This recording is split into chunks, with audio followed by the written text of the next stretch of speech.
বোচা মিয়া হাতে একটা সুদর্শন ছেলে ছবি হাতে নিয়ে অন্য হাতে চায়ের কাপে চুমুক দিল। পাশে বসে আছে ফারদিন ও তার বাবা।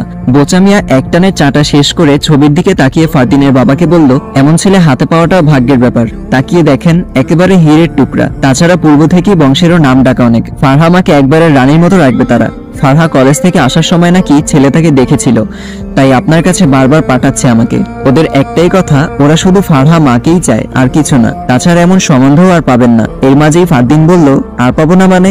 আমাদের ফারু দেখতে খারাপ নাকি? আমাদের ফ্যামিলি কি খুব দুর্বল যে এতই ছোট মনে করছেন আমাকে? বোচা মিয়া দাঁত কেলিয়ে বলল, আরে আরে রেগে যাচ্ছ কেন বাবা? আমি এভাবে বলিনি। বলেছি ছেলে দেখতে শুনতে ভালো, ফ্যামিলি ভালো, জবও ভালো।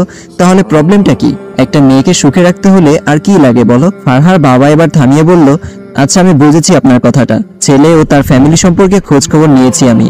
আর মেন কথাটা হচ্ছে ফারহা এখনো পড়াশোনা করছে। কথা শেষ হওয়ার আগেই বোচা মিয়া বলল, আরে ওসব নিয়ে ভাববেন না, বিয়ের পর ওখান থেকেই পড়াশোনা করাবে তারা। হ্যাঁ তা তো ঠিক আছে, তবে আপাতত ইন্টারটা শেষ হোক, এই সময়টা একটু অপেক্ষা করতে বলুন। আচ্ছা তাহলে তাই হোক। আচ্ছা আপনি বসুন, আসছি আমি, একটা ফোন আসছে। বলেই ফোনটা রিসিভ করে একপাশে চলে গেল ফারদিনের বাবা। ফারদিন বোচা মিয়ার পাশে গিয়ে বলল, আচ্ছা আপনার নামটা কে রেখেছেন বলুন তো? বোচা আবার কারো নাম হয় নাকি? লোকটা হো হো করে হেসে বলল, অনেক কাহিনী আছে বাবা। আমার জন্মের আগে নাকি আমার 4টা ভাই বোন মারা গেছে, যার কারণে আমি জন্ম নেওয়ার পর আমার নাম রাখা হয় বোচা, যেন আমার কিছু না হয়। এরপর আমার ছোট ভাইয়ের নাম রাখা হয় পচা। তো এসব নাম রাখলে কি হয় জানি না, আমি ছোটবেলায় দাদির কাছে শুনেছিলাম।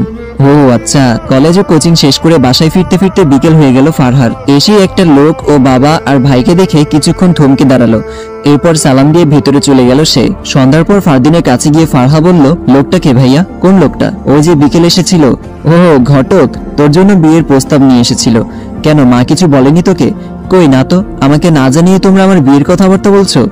আরে না, কে বললো তোকে? তা তো দেখতেই পারছি। মেয়ে বলে কি আমার নিজের মন মতো মত দেওয়ার কোনো অধিকার নেই? আছে তো, আর আমরা তো বলিনি তোর আমাদের কিছু হবে। কয়দিন ধরে এক জায়গা থেকে বারবার প্রস্তাব পাঠাচ্ছে, তাই বাসায় ডেকে বিস্তারিত জানলো বাবা। ছেলে নাকি আর্মি অফিসার। বাবারও হয়তো পছন্দ হয়েছে ছেলে, তবে এখন কিছু বলেনি। আগে তোর এক্সাম শেষ হোক, এরপর সবকিছু বিবেচনা করে কথা এগিয়ে নিবে। বাহ, সময়ও ঠিক করে ফেলেছো সবাই, আর আমাকে একটিবার জানালেও না তোমরা। ফারহা উত্তেজিত হয়ে যাচ্ছে দেখে ফারদিন বলল, আরে পাগলি বোন আমার, তুই বিষয়টা যেমন ভাবছিস বিষয়টা আসলে তেমন না।